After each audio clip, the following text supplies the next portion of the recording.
I'm not the only kid who grew up this way. Surrounded by people who used to say that rhyme about sticks and stones. As if broken bones hurt more than the names we got called, and we got called them all. So we grew up believing no one would ever fall in love with us. That we'd be lonely forever. That we'd never meet someone to make us feel like the sun was something they built for us in their tool shed. So broken heartstrings bled the blues as we tried to empty ourselves so we would feel nothing. Don't tell me that hurts less than a broken bone. That an ingrown life is something surgeons can cut away. That there's no way for it to metastasize, it does. She was 8 years old. Our first day of grade 3 when she got called ugly. We both got moved to the back of class so we would stop getting bombarded by spitballs. But the school halls were a battleground where we found ourselves outnumbered day after wretched day. We used to stay inside for recess because outside was worse.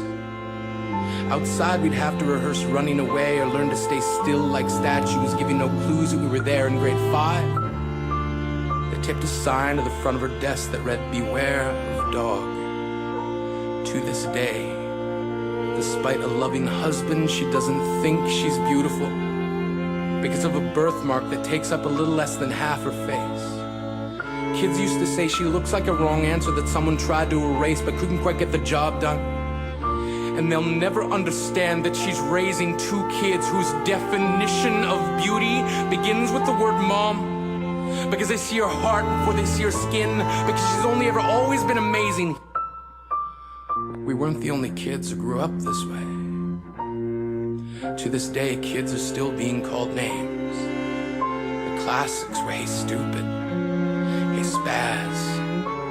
Seems like every school has an arsenal of names getting updated every year. And if a kid breaks in a school and no one around chooses to hear, do they make a sound? Or they just background noise from a soundtrack stuck on repeat when people say things like kids can be cruel? Every school was a big top circus tent, and the pecking order went from acrobats to lion tamers, from clowns to carnies. All of these miles ahead of who we were freaks. And if you can't see anything beautiful about yourself, get a better mirror. Look a little closer. Stare a little longer. Because there's something inside you that made you keep trying despite everyone who told you to quit. You built a cast around your broken heart and signed it yourself. You signed it. They were wrong. Because maybe you didn't belong to a group or a clique. Maybe they decided to pick you last for basketball or everything. Maybe you used to bring bruises and broken teeth to show and tell but never told. Because how can you hold your ground if everyone around you wants to bury you beneath it? You have to believe that they were wrong. They have to be wrong. Why else would we still be here? We are graduating members from the class if we made it. Not the faded echoes of voices crying out names will never hurt me. Of course, they did. But our lives will only ever always continue to be a balancing act that has less to do with pain and more to do with beauty.